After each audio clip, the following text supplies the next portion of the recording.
In today's video, we're tackling a common issue: what to do if your AirPods Pro case isn't charging.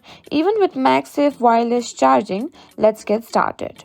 First, make sure the charging source is working. If you're using a wireless charger, check that it's plugged in and that the charging indicator light is on. If possible, test it with another device to confirm it's functioning. Next, inspect the charging case and clean the charging port. Dust and debris can accumulate and block the connection.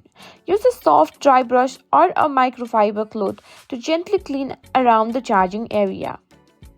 If your case still isn't charging, try resetting your AirPods Pro.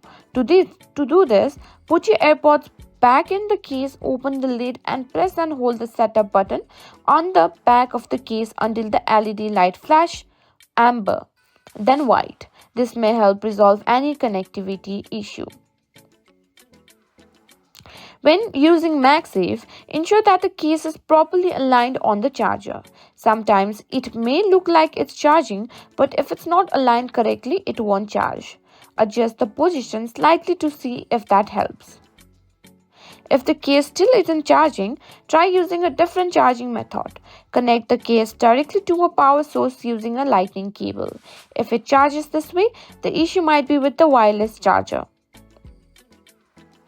And that's it. If your AirPods Pro case still isn't charging after trying these steps, it might be time to contact Apple support for further assistance.